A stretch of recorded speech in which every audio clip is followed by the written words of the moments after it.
Inspired by the civil rights movement, city Indians traveled back to the reservations to look for an identity their parents had lost.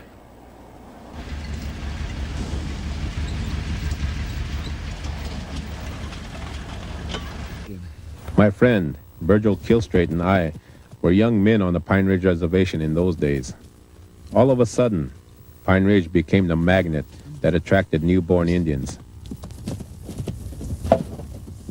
Virgil and I were the descendants of Crazy Horse's traditional Lakotas, and it was exciting for us to watch our city cousins rediscover their culture. The memory of that time, of that reawakening, is still bright. We were like the library that never got used. I think that's probably what I would say, The Pueblos never really lost anything. They've always had it. It was the people who came back and who gained quite a bit. It was the same people whose parents have lost quite a bit within that. The city movement, all of a sudden it was cool to be an Indian because all the other young white kids were epitomizing Indians. Long hair, beads, the leather clothes, whatever it is. It was always this, and so the Indian kid looks at this and he's trying to sit there, wearing a shirt and tie and looking at it and says, hey, well, maybe there is something here, So he looked back and he looked at the readings, the writings, and the books that was written about him. And he says, well, I like this, I like that, I like this. And then his interest was formed. Then he says, well, I'll ask my dad where I came from. He went back and said, oh, yeah, you have people living on the reservation back there, So he comes back to the reservation and they maybe stuck him in a sweat lodge. And then they took all the doubts away from him. And now he's looking at other people and said, oh, there's old man kills enemy. There's old man catches. And there's old man this, bulls, all of these. All of a sudden they are finding out they're like a people who recently discovered their face, And they say, oh, wow, I'm here, And then all of a sudden they said, okay, you have always had this. And I think this is what the role that the reservation had played. Oh, good morning. My grandfather always said, good morning, and In the old country, the young Indians met a Lakota medicine man named Henry Crow Dog. He was a living link to the past, to the old ways his family had maintained. He told the young activist that to be fully Indian, the new political movement needed a spiritual foundation. That what was most important was a spiritual connection to the land. Everything is in place. Well, that's good. Everything is in place, and everything's just the same. It's good. That's all right.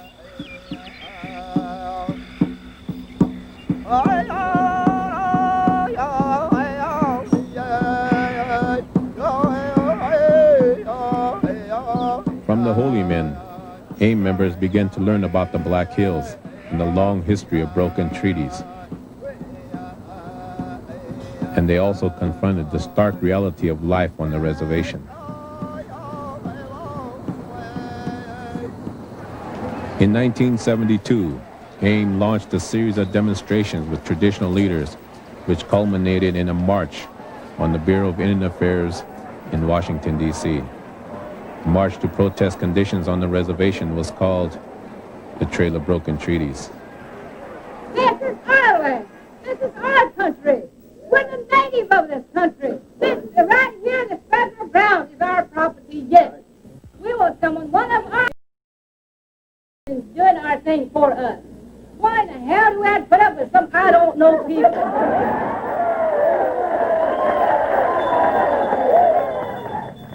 The Indians managed to capture headlines by taking over the Bureau of Indian Affairs. But when the occupation ended, television reports focused on major damage to the property. AIM had gone to Washington as a civil rights organization. Now they were seen as a threat by federal authorities, and they returned to South Dakota with a reputation as a radical political group. Back on Pine Ridge, AIM began a series of demonstrations against racism in towns bordering the reservation. Their growing activism and alliance with the traditional Lakotas put them at odds with the BIA-sponsored local government, then headed by tribal chairman Dick Wilson. It was a rekindling of the old divisions dating back to Red Cloud. It was the old split between the hostiles and the hang around the Fort Indians. Dick Wilson was elected in Pine Ridge, as many people have been elected before him and since him, according to the American system. But it didn't mean much to the old traditional full-bloods who lived outside of Pine Ridge, out in the districts.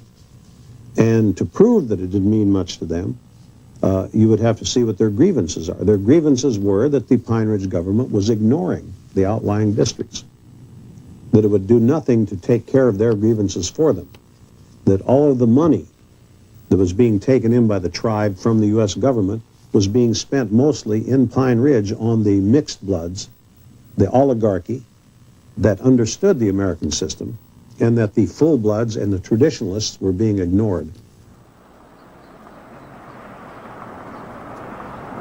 In January 1973, in a town near Pine Ridge, a young Lakota named Wesley Bad Heartbull was stabbed to death by a white man. When the authorities charged the white man with involuntary manslaughter instead of murder, AIM led the protest. When you charge a white man premeditated murder, you charge him with second-degree manslaughter, and we ain't going for it anymore. And I know this whole damn town is an armed camp. When the prosecutor refused to up the charge to murder, the Indians rioted.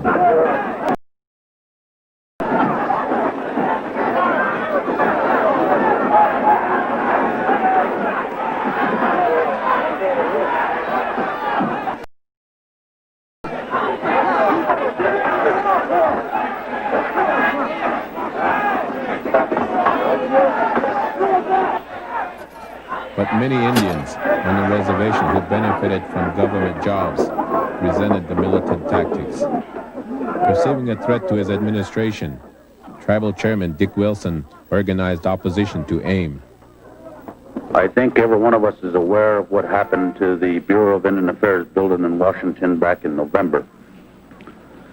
At that time, a threat was made via telephone from Mr. Russell Means to the Secretary of the Oglala Sioux Tribe, Toby Eaglebow, that they wanted to come into Billy Mills Hall here and hold a victory dance.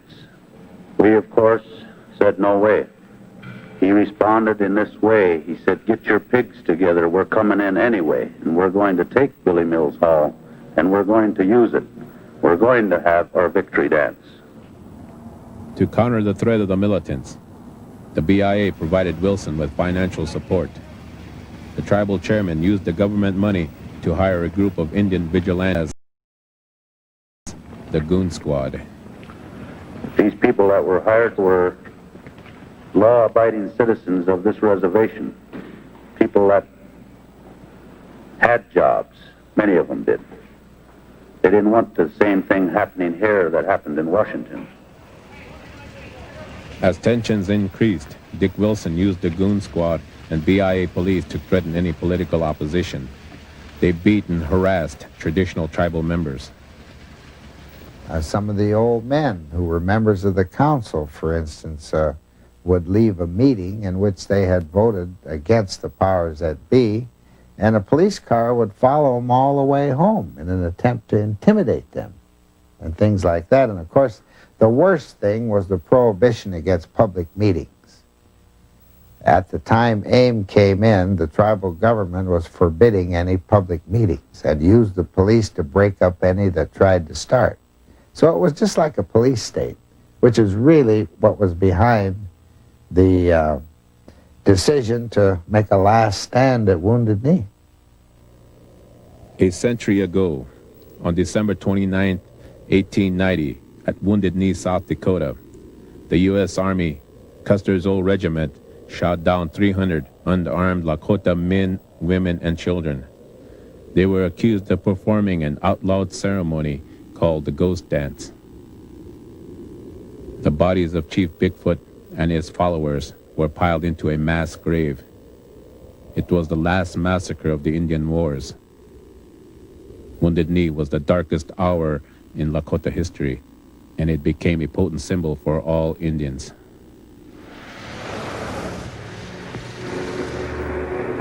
On the night of February 28, 1973, the American Indian movement led a band of rebels into Wounded Knee, just miles from Pine Ridge. They captured the town, sacked the general store, and barricaded themselves against the police. It was an audacious stand to gain national attention. The 300 insurgents were immediately surrounded by combat-trained federal marshals, FBI agents, and Wilson's vigilantes. The next morning, the world woke up to reports of a new Indian war.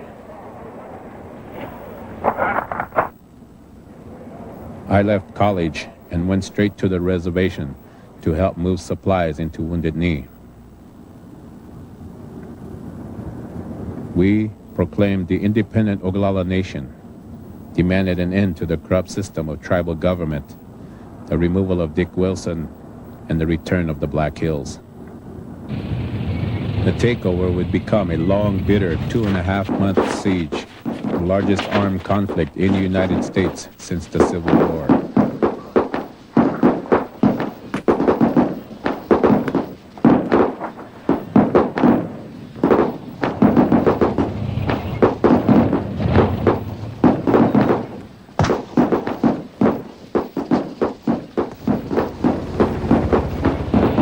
Surrounded by government forces during a harsh winter, a sense of dignity and confidence emerged within the embattled camp. Inside Wounded Knee, the dream of a free Indian society was reborn. For 71 days, I never worried about a BIA or a BIA police officer telling me what to do, or a BIA administration telling me what to sign or not sign, or what deed that could be authorized, or what resolution was passed. No white person ever came and came up to me and said anything to me about get moving, or that this land is my land and you cut your land over there. For once, white people came up and asked me, for direction. What, can I do this or can I do that? And there was a sense of freedom, of really being free, and I didn't want that to end. And I realized that when it was over, that it would be downhill. After 71 days, the Indians surrendered when the government promised to consider their grievances. But negotiations never resulted in any progress on the issues. Instead, conditions only worsened. The FBI and federal prosecutors conducted a large-scale investigation of the American Indian movement, tying up its leaders in high-profile trials. Back on Pine Ridge, the anger and animosity provoked by Wounded Knee engulfed the tribe. With AIM tied up in the courtrooms, Dick Wilson was free to pursue a vendetta on the reservation. Any house rumored to shelter a political opponent of Wilson could become the target of a drive-by shooting. One evening in 1974, the Richards family was attacked. 5 family members were wounded. I got hit in 2 places, and then I saw John's arm go, and then I just laid down with him, and then just that quickly it was over. The house was full of powder from the walls, and I turned and I was running into the kitchen, and my stepfather was laying, and there was just blood everywhere, and Lulu was laying half in and half out of the house, and Dokes was under the table, and it was just total confusion. There were kids laying all over. My other little sisters and my little stepsisters were laying on the ground. I didn't know who was dead, who was alive. And a neighbor pulled in, and he took us to the hospital, and that car was going down the road, and somebody was still firing. We had no protection from our own police. We had no protection from the FBI. We had no protection from the U.S. Marshals or any kind of law enforcement agencies that exist. I felt like they were all working together and that we had to protect ourselves because it was the police that shot us up. There was no investigation afterwards. Well, I guess it wasn't really law and order. It was protection. Protecting the people that were here that didn't support AIM, you know. And Tribal member Dwayne Brewer was a leader of the goon squad. That was, you know, mostly it. Like I said, we never allowed these people to come into town and raise hell. If they did, we were always gathered up. This house right here was firebombed on the corner. The houses I'm talking about that were shot up a lot are the ones that are up here. How can you justify that kind of shooting at these guys? You really can't. Just got away with it. You know, it was going on all the time. If they wasn't shooting around and, you know, and raising hell, then we was. You know? So it wasn't just all goons. This little crew up here raised hell quite a bit, done a lot of shooting too. The violence engulfed all of us, and we all had to take sides. Many of us believed that the federal forces on the reservation had sided with the goons. AIM was prosecuted whenever and wherever possible, while goon violence was either condoned or overlooked.